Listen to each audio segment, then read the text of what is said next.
নমস্কার বন্ধুরা, ঝর্ণা ঝুমা কিচেনে সবাইকে স্বাগত। আজ আমি লাউ দিয়ে পুঁটি মাছের একটা রেসিপি আপনাদের সাথে শেয়ার করব। খুব সিম্পলভাবে তৈরি করব আর খুব কম মশলা দিয়ে রেসিপিটা তৈরি করব। তো চলেন কিভাবে আমি বানিয়েছি সেটাই এখন আপনাদের সাথে শেয়ার করব। এখানে পুঁটি মাছগুলো ধুয়ে পরিষ্কার করে নিয়ে নিয়েছি, আর পুঁটি মাছগুলো কিন্তু একদম ফ্রেশ। তো এখন এই পুঁটি মাছের মধ্যে একটু নুন হলুদ মাখিয়ে নেব। আমি দিয়ে দিলাম নুন। এখানে কিন্তু আমি 250 গ্রাম পুঁটি মাছ নিয়ে নিয়েছি। হলুদ গুঁড়ো, নুন হলুদ দিয়ে মাছগুলো একটু ভালোভাবে মাখিয়ে নেব। আমি এইভাবে ঝাঁকিয়ে ঝাঁকিয়ে মেখে নিচ্ছি, আপনারা চাইলে হাত দিয়ে মেখে নিতে পারেন। দেখেন হাতও লাগানো লাগলো না, কিন্তু মাছগুলো ভালোভাবে নুন হলুদ মেখে গেছে। তো এই মাছটা আমি কি দিয়ে তৈরি করব সেটাই এখন আমি আপনাদের দেখাচ্ছি।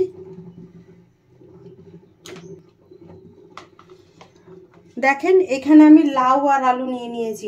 আলুগুলো কিন্তু লম্বা লম্বা করে কেটেছি। দেখেন লম্বা লম্বা করে কেটেছি আলু, আর লাউটাও কিন্তু আমি লম্বা লম্বা করে কেটেছি।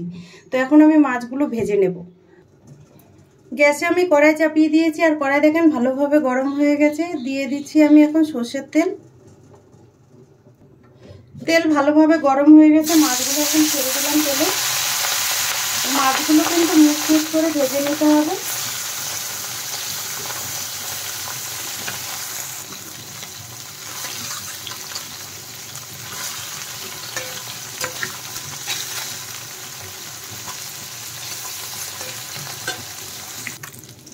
মাছগুলো দেখেন এক সাইড ভাজা হয়ে গেছে, এখন পাল্টে দিচ্ছি। এক সাইডটা কিন্তু খুব সুন্দর ভাজা হয়ে গেছে।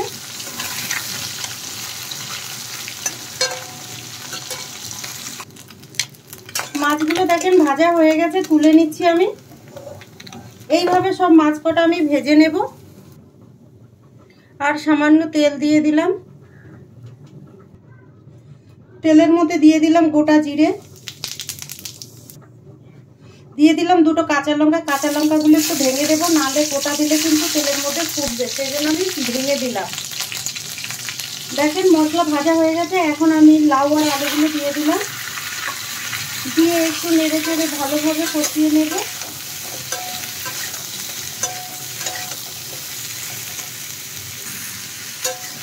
লাউ আর আলু প্রথমে কিন্তু একটু ভেজে নেব, তারপরে নুন দেবো, নাহলে প্রথমে নুন দিয়ে দিলে লাউ থেকে কিন্তু জল ছেড়ে দেবে আর ভালো ভাজা হবে না।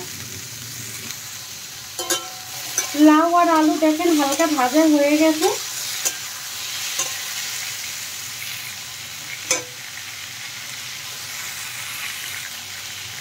টেস্ট হিসাবে আমি দিয়ে দিলাম নুন, দিয়ে দিলাম হলুদ গুঁড়ো। মিডিয়াম সাইজের একটা টমেটো আমি কেটে দিয়েছি, আর টমেটোর বীজগুলো আমি ফেলে দিয়েছি। আপনারাও চেষ্টা করবেন টমেটোর বীজগুলো ফেলে দেওয়ার, কারণ টমেটোর বীজ খাওয়া কিন্তু ভালো না। যাদের স্টোনের প্রবলেম আছে বা ইউরিক অ্যাসিড এটা আছে, তাদের জন্য কিন্তু ভালো না টমেটোর বীজ খাওয়া। তো দেখেন আমি ভালোভাবে নেড়ে চেড়ে মিশিয়ে দিলাম। দিয়ে দিলাম লঙ্কা গুঁড়ো। ঝালটা আপনাদের পছন্দ মতো দেবেন। আবারও একটু নেড়ে দিচ্ছি লঙ্কার গুঁড়ো দিয়ে দেওয়ার পর। এখন একটু কিন্তু ভালোভাবে কষিয়ে নিতে হবে।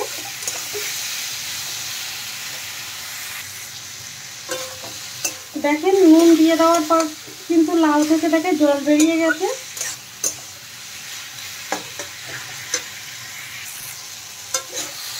দেখেন ভালোভাবে কষানো হয়ে গেছে।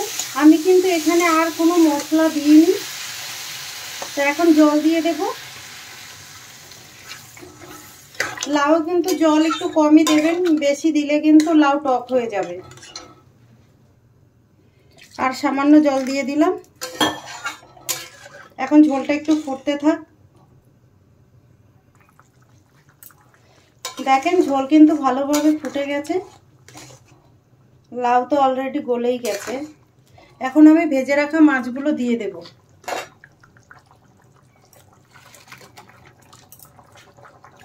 মাছগুলো দিয়ে দেওয়ার পরে আরেকটু নেড়ে দেব। ঝোলের সাথে ভালোভাবে মিশিয়ে দিলাম। টেস্টের ব্যালেন্স ঠিক রাখার জন্য আমি সামান্য চিনি দিয়ে দিলাম। চিনিটা চাইলে আপনারা স্কিপ করতে পারেন।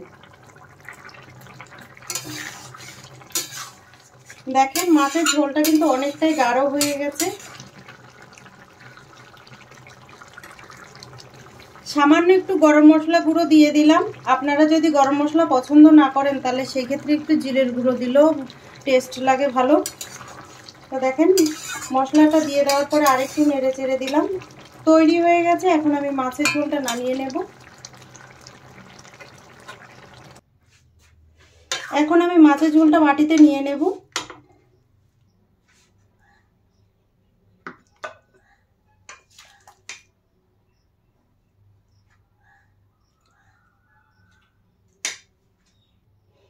এই রেসিপিটা যদি আপনাদের ভালো লাগে তাহলে আমার চ্যানেলটাকে সাবস্ক্রাইব করবেন, লাইক করবেন।